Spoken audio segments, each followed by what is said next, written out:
Welcome to chapter 1 of Vistas, that is titled as Third Level of Class 12th English. Without wasting any time, let's begin the chapter, but before that, let us discuss the theme of the third level. The third level basically deals with the theme of escapism. What is escapism? Modern man is so much worried because of the war, insecurity, stress, anxiety, that there comes a time wherein we feel like we should run away from the routine life that we are living and should go away from everybody. अपने आप से पूछिए कि क्या कभी आपको ऐसा विचार आया है कि यार काश ऐसा एक मौका मिल जाए कि कहीं दूर चले जाएं जहां कोई हमें जानता ना हो, कोई हमें पहचाने ना और कोई टेंशन स्ट्रेस कुछ ना हो, बस सुकून से आराम से रहें और बस अभी की जो जिंदगी है उससे दूर भाग जाए. So this is the basic theme of the third level. See children, please understand, जो भी अल्कोहल कंजम्पशन करते हैं, ड्रग्स करते हैं, ये सारी चीज़ें जो भी करते हैं, they are also actually escaping from their reality, but that's a negative way of escape. Even अगर आप अपने वेकेशंस को देखेंगे, during vacations we love to go to rustic areas, we love to go to remote places, countryside places which are away from the rush of the country of the world.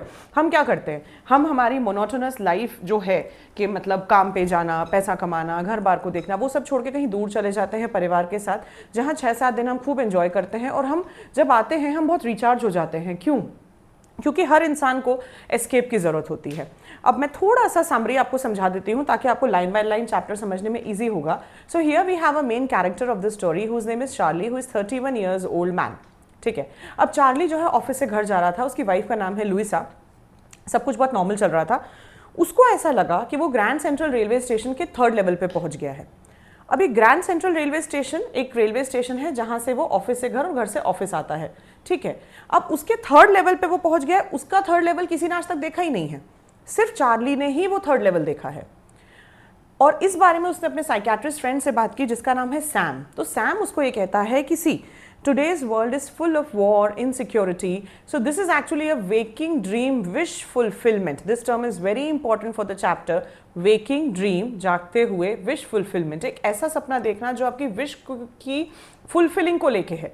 ठीक है. मतलब वो जागती आंखों से सपना देख रहा है. You might have heard of terms like hallucination, delusion. हमें ऐसी चीज़ें दिखने लग जाती हैं जो एग्जिस्ट ही नहीं करती. ठीक है. हम उसमें इतना इन्वॉल्व हो जाते हैं कि हमें लगता है वो सही है. You might have even heard of bipolar syndrome. एक मूवी के एग्जाम्पल से बताती हूँ. जैसे एक मूवी है भूल भुलैया. ठीक है. फर्स्ट वाली भूल भुलैया. तो मंजुलिका का जो कैरेक्टर है उसको एनालाइज करने के लिए एक तो उसका जस्टिफिकेशन ये है that she was haunted and she had a spirit inside and that is why Vidya Balan behaved as if she was Manjulika.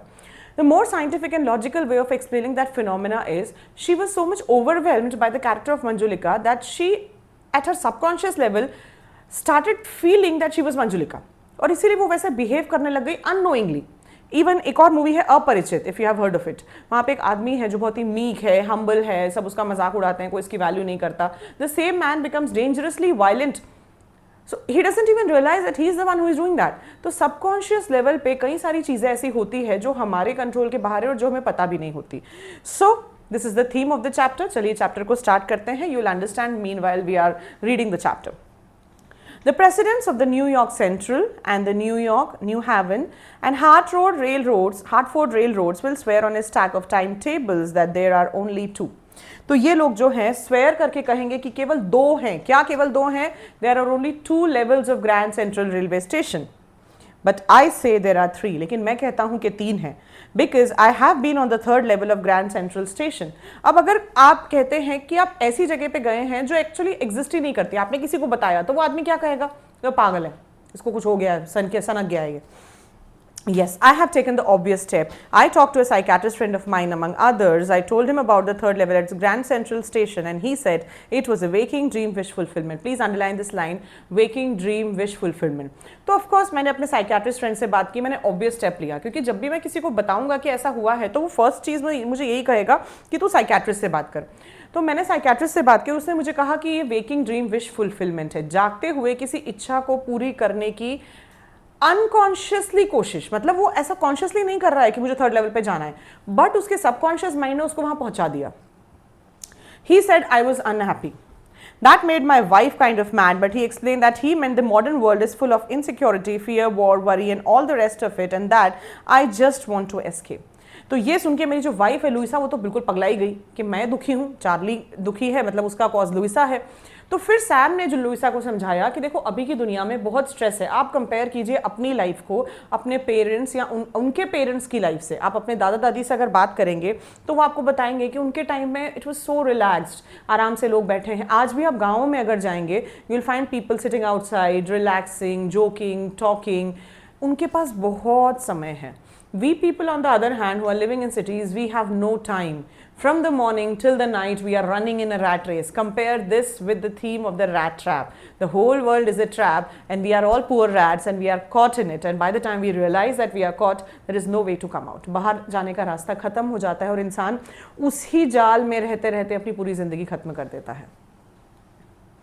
Well, who doesn't? Everybody. I know wants to escape, but they don't wander down into any third level at Grand Central Station.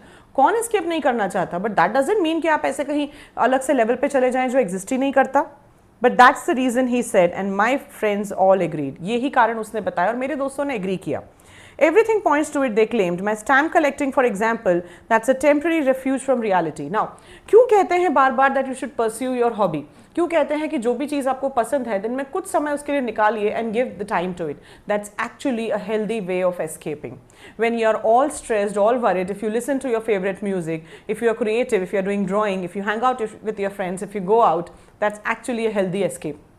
और जब आप frequently healthy escapes लेते रहते हैं तो आपको बड़े escape या इस तरीके के साइकोलॉजिकल इलनेस की चांसेस कम हो जाते हैं, ठीक है। तो ये बात हो रही है कि जो आपका हॉबी है stamp collecting, there is a term for stamp collecting that is called as philately, PHILATELY। तो फिलाटेली भी एक जो है एस्केप है। Well, maybe, but my grandfather did not need any refuge from reality. Things were pretty nice and peaceful in his day. From all I hear, and he started my collection. तो इस पे Charlie ने कहा कि मेरे दादाजी भी stamp collection करते थे। अब मेरे दादाजी को कौन सा एस्केप की जरूरत थी, उनके टाइम पे तो चीजें बहुत अच्छी होती थी। It's a nice collection too, blocks of 4 of practically every US issue, first day covers and so on. President Roosevelt collected stamps too, you know.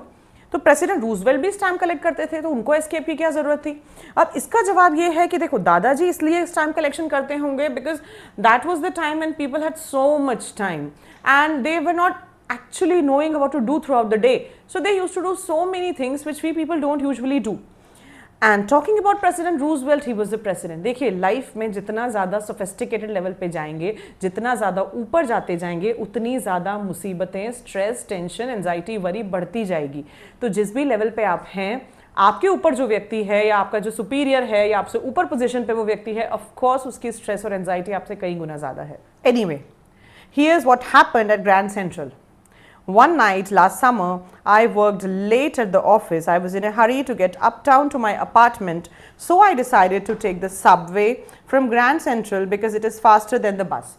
तो मैं एग्जैक्टली बताता हूँ कि हुआ क्या। उस दिन मैं थोड़ा सा घर जाने की जल्दी में था, सोच रहा था घर जल्दी चला जाऊँ अपनी वाइफ के पास, और मैंने एक सबवे वाला रूट लिया।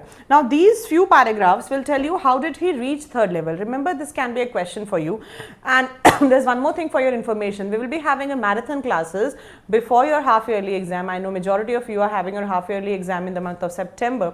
So we will be having a marathon classes wherein we will discuss all the important questions which are possible from the syllabus of your half yearly exam. Usually the syllabus in all the schools remain the same. That's almost half of the syllabus. So we will discuss all the important possible questions for your half yearly exam. Now, I don't know why this should have happened to me. I'm just an ordinary guy named Charlie, 31 years old, and I was wearing a tan gabardine suit and a straw hat with a fancy band. So you can see the physical appearance. He's simply describing the kind of clothes he was wearing, the hatband he was wearing. That's not important. They will never ask you in exam. I passed a dozen men who looked just like me. मुझे नहीं पता ये मेरे साथ ही क्यों हुआ। इतने सारे लोग वहाँ से जा रहे थे, तो why I only experienced the third level, I don't know. And I wasn't trying to escape from anything. I just wanted to get home to Louisa, my wife. मैं तो किसी चीज़ से escape करने की कोशिश ही नहीं कर रहा था। Why did this happen to me? And the next paragraph will exactly give you an answer to the question, why did that happen to him? I turned into Grand Central from Vanderbilt Avenue and went down the steps to the first level where you take trains like 20th century. तो मैं एक particular route पे गया जहाँ से मैंने 20th century जैसी trains जहाँ से board होती हैं। Then I walked down another flight to the second level where the suburban trains leave from, ducked into an arched doorway leading for the subway and got lost. That's easy to do. I have been in and out of Grand Central hundreds of times, but I am always bumping into new doorways and stairs and corridors. मैं इतनी बार grand Central railway station पे जाता हूँ, पर जब भी जाता हूँ नए स्टेयर्स, नए कॉरिडोर्स, नए रास्ते मुझे मिलते हैं. Once I got into a tunnel about a mile along and came out in the lobby of Roosevelt Hotel. एक बार मैं एक टनल में गया और जब बाहर आया तो मैं एक होटल की लॉबी में था. Now just imagine, is that possible? क्या ऐसा हो सकता है कि आप किसी टनल में गए और टनल से क्रॉस करते करते जब आप बाहर निकले तो आप किसी होटल की लॉबी में थे. Another time I came up in an office building on 46th Street 3 blocks away. So there's something happening with Charlie that he doesn't know. बहुत सारी चीज़ें हमारे subconscious mind के level पे काम करती हैं. Remember there was a movie Karthik Calling Karthik, wherein there was a hero and he used to receive phone call from some unknown number. And towards the end of the chapter, I don't exactly remember what was there in the movie, but then towards the end of the chapter, it was revealed that he was the one who was calling himself. So many things happen at the subconscious level which are beyond human understanding. Sometimes I think Grand Central is growing like a tree, pushing out new doors and new corridors and staircases like roots. Please underline this. This is the root cause. उसके दिमाग में ये विचार था कि मुझे ऐसा लगता है कि ग्रैंड सेंट्रल रेलवे स्टेशन एक पेड़ की तरह बढ़ रहा है, अपनी जड़ों को और अपने कॉरिडोर्स को, स्टेयरकेसेस को बढ़ा रहा है. Is that possible? There's probably a long tunnel that nobody knows about, feeling its way under the city right now, on its way to Times Square and maybe another to Central Park. एक tunnel है जो कोई नहीं जानता, तो वो जो है टाइम स्क्वायर तक ले जाती है, सेंट्रल पार्क तक ले जाती है. And maybe because for so many people through the years, Grand Central has been an exit, a way of escape. Maybe that's how the tunnel I got into. This line is extremely important. Please underline this. वो खुद ये कह रहा है, for so many years, Grand Central Railway Station had been a way of exit. How? देखिए, घर में जब बहुत स्ट्रेस होता है, एंजाइटी होती है, लड़ाई झगड़ा चल रहा होता है, तो हमें लगता है चलो यार ऑफिस चले जाते हैं, वहाँ चले जाएंगे या स्कूल चले जाते हैं, है ना, फ्रेंड्स के साथ रहेंगे, थोड़ा सा टाइम स्पेंड होगा, घर के इस माहौल से बाहर आ पाएंगे. स्कूल में या ऑर्गेनाइजेशन में या ऑफिस में अगर बहुत कलेश हो रहा है, पॉलिटिक्स हो रहा है, तो हमें लगता है यहाँ से भाग जाता हूँ यार, घर चला जाता हूँ. और दोनों ही जगह जब बहुत कलेश हो रहा है, बहुत स्ट्रेस है, मोनोटोनस लाइफ है, तो लगता है यार कहीं बाहर चले जाते हैं, वेकेशन पे चले जाते हैं, ट्रिप्स पे चले जाते हैं. तो ये विचार उसके दिमाग में था कि Grand Central railway station has been a way of exit for so many people. But I never told my psychiatrist friend about that idea. लेकिन मैंने कभी मेरे साइकेट्रिस्ट फ्रेंड को नहीं बताया, वरना वो सोचता कि तो पागल ही है. The corridor I was in began angling left and slanting downward and I thought that was wrong, but I kept on walking. जिस कॉरिडोर में मैं जा रहा था वो अजीब से ट्विस्ट और टर्न्स ले रहा था, लेकिन मैं केवल चलता रहा. All I could hear was the empty sound of my own footsteps and I did not pass a soul. मुझे केवल अपने पैरों की आवाज़ सुनाई दे रही थी और अब ऐसा लगा कि कोई इंसान क्रॉस ही नहीं हो रहा था. मतलब मैं कोई ऐसी जगह आ गया था जहाँ पे लोग थे ही नहीं. Then I heard that sort of hollow roar ahead, that means open space and people talking. फिर मैंने कुछ ऐसे आवाज़ सुनी जिससे मुझे लगा कि लोग बातचीत कर रहे हैं. The tunnel turned sharp left. I went down on a short flight of stairs and came out on the third level at Grand Central Station. For just a moment I thought I was back on the second level. एक पल के लिए मुझे ऐसा लगा कि मैं second level पे हूँ, लेकिन यहाँ पे चीज़ें अलग थी. Now imagine you move to an era which is say 50 years before या 100 years before. आप टाइम ट्रैवल करके आज से 50 साल पीछे चले गए हैं या आज से 100 साल पीछे चले गए हैं. आप वहाँ की चीज़ों को देख के ही समझ जाएंगे, लोगों का अटायर, लोगों का makeup, the kind of watches that they are wearing, the kind of rooms, the kind of furniture. आपको देख के समझ आ जाएगा कि ये बहुत पुराने समय के कुछ चल रहा है. As if when we see movies and all, movies that were shot almost 10, 15, 20, even 50 years back, हमें देख के लगता है ना कि कैसे वियर्ड से कपड़े पहने हैं, कैसे अटायर हैं, कैसे हेयर स्टाइल हैं. सो this is what will happen with him. Let's see. I saw the room was smaller, room छोटे थे. There were fewer ticket windows and train gates. Ticket window कम थे, दरवाजे भी कम थे. Information booth in center was wood and old looking. Information booth भी बहुत पुराना सा दिखाई दे रहा था. ऐसा लग रहा था मैं कोई दूसरा एरा में आ गया हूँ. And the man in the booth wore a grey eye shade and long black sleeve protectors. तो जो उसने पहन रखा था, आई शेड जो उसने पहना था और जो स्लीव प्रोटेक्टर्स पहने थे, मतलब स्लीव पे ऐसा कुछ कवरिंग पहना था, वो उस समय पे चला करता था. The lights were dim and sort of flickering. जो लाइट्स हैं वो ऐसा लग रहा था फ्लिकर हो रही हैं, स्टेबल नहीं है. Then I saw why they were open flame gas lights. फिर मैंने देखा कि अच्छा तो ओपन फ्लेम गैस लाइट्स है तो उनका फ्लिकर होना स्वाभाविक है. There were brass spittoons on the floor and across the station a glint of light caught my eye. A man was pulling a gold watch from his vest pocket. Vest is the undershirt. आपने देखा होगा ऐसे वो गोल घड़ियां होती थी पहले के लोग जो अपने शर्ट में से निकाल के उसका ढक्कन खोल के उसको देखते थे। तो मैंने देखा कि एक आदमी है और वो उस वॉच को खोल के देख रहा है। अब वैसी वॉचेस आज जैसे आप today's era we see people wearing smart watches, okay, now these smart watches were not prevalent so many years back. So if you find somebody having smart watch, you get to know that that person is of this era, right? He snapped open the cover, glanced at his watch and frowned. He wore a derby hat, a black 4-button suit with tiny lapels, and he had a big black handlebar mustache. Even mustache की जो style है, side Burns, these are the side burns. आपने अमिताभ बच्चन का बहुत पुराना वाला अगर look देखा होगा तो उसके ऐसे बड़े बड़े साइड बर्न्स हुआ करते थे, कलमे जिसको कहते हैं हिंदी में। तो मूछों की स्टाइल, कलमों की स्टाइल, हेयर स्टाइल, कपड़ों की स्टाइल से हमें समझ आ जाता है कि कौन से एरा का चल रहा है। Then I looked around and saw that everyone in the station was dressed like 1890s or something. I never saw many beards, sideburns, fancy mustaches in my life. मैंने मेरी जिंदगी में इतनी सारे sideburns, दाढ़ियां और mustaches नहीं देखी। A woman walked in through the train gate. She wore a dress with leg of mutton sleeves and skirts to the top of her high button shoes. Leg of mutton sleeves होती हैं ऐसे फूली फूली सी जो sleeves होती है और यहाँ पे आके वो नैरो हो जाती है, दैट्स अगेन ड्रेसिंग स्टाइल। और उसने हाई बटन शूज पहने थे। Back of her out on the tracks I caught a glimpse of a locomotive, of a very small Currier and Ives locomotive with a funnel shape stack, and then I knew. एक locomotive मुझे दिखा, locomotive is मालगाड़ी, और वो भी थोड़ा सा पुराना लग रहा था। और फिर मुझे कुछ ऐसी चीज़ दिखी जिससे मुझे कंफर्म हो गया कि मैंने टाइम ट्रैवल कर लिया है। वो चीज़ ये थी कि मैंने न्यूज़पेपर देखा। ठीक है, न्यूज़पेपर जो था उसका टाइटल था द वर्ल्ड। द वर्ल्ड नाम का न्यूज़पेपर सालों पहले पब्लिश होता था। दूसरा, मैंने प्रेसिडेंट का नाम देखा, न्यूज़पेपर पे लिखा था president Cleveland. See if you get a newspaper at this point of time और उसमें लिखा है हमारे प्रधानमंत्री Atal Bihari Vajpayee, so you know कि वो न्यूज़पेपर अभी का नहीं है। और फिर मैंने न्यूज़पेपर पे डेट देखी, इट वाज 1890s, और फिर मुझे कंफर्म हुआ कि मैंने टाइम ट्रैवल कर लिया। Let's see the para. To make sure, I walked over to a newsboy and glanced at the stack of papers at his feet. It was The World, and The World hasn't been published for years. सालों से The World तो publish ही नहीं हुआ है। The lead story said something about President Cleveland. I have found that front page since in the public library files, and it was printed June 11, 1894. I turned towards the ticket windows, knowing that here on the third level at Grand Central, I could buy tickets that would take Louisa and me anywhere in the US where we wanted to go. 1890s में मैं आ गया था। मैं तुरंत ticket counter पे गया। मैंने सोचा कि यहाँ पे मैं टिकट ले लेता हूँ मेरी और मेरी वाइफ के लिए, and I wanted to go to Galesburg, Illinois. Why Galesburg, Illinois only? Galesburg, Illinois was a place where he had spent his childhood, and that's a place where there's उसके दिमाग में जैसे remember your childhood, जहाँ पे आपने अपना बचपन बिताया है, आपका घर, आपकी लोकेलिटी, आपके दोस्त। कई बार लगता है ना कि वापस वही ज़िंदगी मिल जाए। अभी तो you're just students, when you will start working, you will have your own independent life, आप बहुत पैसा कमाएंगे, फिर भी एक समय ऐसा आएगा जब लगेगा काश यार वापस वही ज़िंदगी मिल जाए। तो वो फिर से उस जगह जाना चाहता था जहाँ पे उसने अपना बचपन बिताया था। In the year 1894, and I wanted 2 tickets to Galesburg, Illinois.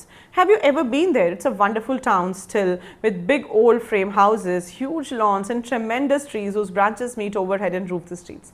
तो क्या आप कभी वहाँ गए हैं? बहुत खूबसूरत जगह है, बड़े बड़े घर हैं, लॉन्स हैं, और बहुत सारे पेड़ हैं जो है एक रूफ की तरह बना के रखते हैं। And in 1894 summer evenings were twice as long.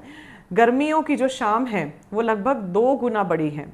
And people sat down on their lawns, the men smoking cigars and talking quietly, the women waving palm leaf fans with fireflies all around in a peaceful world. आदमी जो है बैठे हुए हैं, बातचीत कर रहे हैं, सिगार्स पी रहे हैं, महिलाएं बैठी हैं, वो जो हवा कर रही हैं, खुद को सुकून से रह रही हैं। To be back there in the First World War, still 20 years off, and World War II over 40 years in the future. First World War को भी 20 साल हैं और Second World War को 40 साल हैं। ऐसी जगह जहाँ पे केवल सुकून है, मैं वहाँ जाना चाहता हूँ। So you can correlate this with your own life. I wanted 2 tickets for that. The clerk figured the fare. He glanced at my fancy hat band, but he figured the fare, and I had enough for 2 coach tickets one way. तो मैं clerk के पास गया, कहाँ पे? Ticket counter में। But when I counted out the money and looked up, the clerk was staring at me. Clerk मेरी तरफ घूर रहा था और उसने पैसे देखे। That ain't money, mister, he said, and if you're trying to skin me, you won't get very far. तो मुझे मूर्ख बनाने की कोशिश कर रहे हो तो ज़्यादा दूर नहीं जा पाओगे। And he glanced at the cash drawer beside him. See, he had done time travel, वो बहुत साल पहले जा चुका है। जो करेंसी नोट्स वो यूज़ कर रहा है वो करेंसी नोट्स उस टाइम पे नहीं चलते थे। जैसे we know there was a process of demonetisation, 2000 के नोट बंद हो गए थे, नए नोट्स इंट्रोड्यूस हो गए थे। अब वो 2000 का नोट तब चलता था, अब नहीं चलता। और आज जो नोट चल रहे हैं वो 50 साल पहले नहीं चलते थे। Of course, the money was old style bills, half again as big as the money we use nowadays, and different looking. Of course, पैसा अलग दिखाई दे रहा था. I turned away and got out fast. There's nothing nice about jail even in 1894.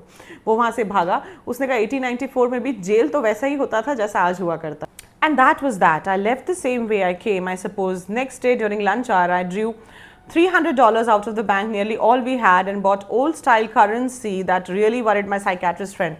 मैं currency exchange पे गया और मैंने पुरानी style वाली currency खरीदी at a premium rate.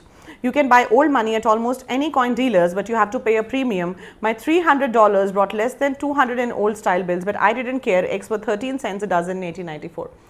तो मुझे $300 देने पे $200 ही मिले प्रीमियम में, लेकिन फ़र्क नहीं पड़ता। 1894 में तो चीज़ें बहुत सस्ती थी, क्या फ़र्क पड़ता है। But I have never again found the corridor that leads to the grey third level at Grand Central station, although I have tried often enough. लेकिन मैं अब कब वही वहाँ पहुँच ही नहीं पाया।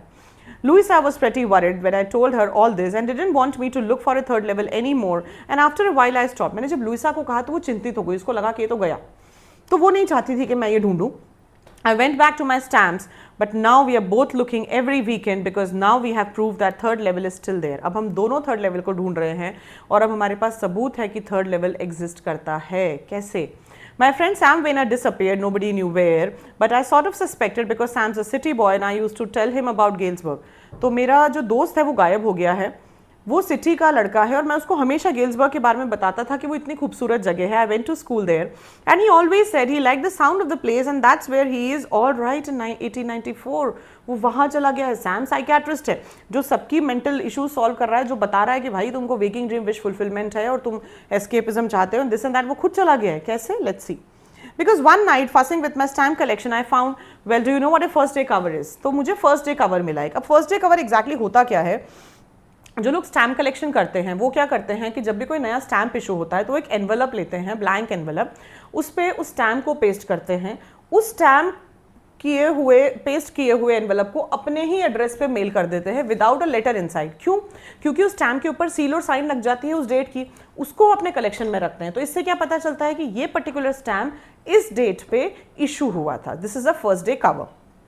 When a new stamp is issued, stamp collectors buy some and use them to mail envelopes to themselves on the very first day of sale, and the postmark proves the date. The envelope is called a first day cover. They are never opened, you just put blank paper in the envelope. That night, among my oldest first day covers, I found one that should not have been there. मुझे एक ऐसा first day cover मिला जो वहाँ नहीं होना चाहिए था, but there it was. It was there because someone had mailed it to my grandfather at his home in Galesburg. That's what the address on the envelope said, and it had been there since July 18, 1894. The postmark showed that, yet I didn't remember it at all. मुझे याद ही नहीं था. The stamp was a 6-cent dull brown with a picture of President Garfield. Naturally, when the envelope came to Granddad in the mail, it went right into his collection and stayed there till I took it out and opened it. तो मुझे एक first day cover मिला जो वहाँ नहीं होना चाहिए था, और उस फर्स्ट डे कवर के अंदर पेपर था और उसमें कुछ लिखा हुआ था और वो ब्लैंक नहीं था। और उसमें क्या लिखा था? Just see the note. Galesburg Illinois, July 18, 1894। 1894 में ये लिखा हुआ है, Charlie I got to wishing that you were right, then I got to believing you were right. मैं चाहता था कि काश तुम सही हो और फिर ये हुआ कि तुम सही निकले। And Charlie, it's true, I found the third level. मुझे थर्ड लेवल मिल गया है। I have been here for 2 weeks. मैं पिछले 2 वीक से यहाँ हूँ। And right now down the street at the deli someone is playing a piano and they are all out on the front porch singing seeing Nellie home. तो वो सारे लोग जो हैं कॉरिडोर में हैं, कोई कुछ गाना गा रहा है, they are all enjoying, relaxing, and it's a beautiful place. And I am invited over for a lemonade. मुझे एक लेमनेड के लिए इन्वाइट किया गया है। Come on back Charlie and Louisa, keep looking till you find the third level, it's worth it, believe me. The note is signed Sam. At the stamp and coin store I go to, I found out that Sam bought $800 worth of old style currency. वो premium exchange जो मैंने करवाया था, जहाँ पे मैंने $300 की बजाय $200 लिए थे, वहाँ पे सैम ने $800 को एक्सचेंज किया है।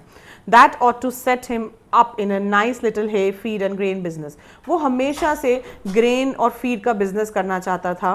He always said that's what he really wished he could do, and he certainly can't go back to his old business. Not in Galesburg, Illinois in 1894, his old business. Why? Sam was my psychiatrist. Sam तो psychiatrist था, वो तो मेरे सारे mental disorders को cure करता था. उसको क्या ज़रूरत पड़ गई third level पे जाने की? Simply means कि इंसान कितना भी settled और बहुत ही happy और comfortable दिखाई दे, there's always a need for escape. And this is the theme of our first chapter, the third level. Correlate this with rat trap, correlate this with keeping quiet. Keeping quiet tells you that we should take a moment to pause, we should reflect, we should do introspection that will bring an end to all the misunderstandings. Correlate this with a thing of beauty. When we are keeping quiet, when we are taking pause, if we are in the lap of nature, it will heal all the wounds that we have. Stay tuned to my channel. We'll be meeting to discuss yet another chapter. Till then,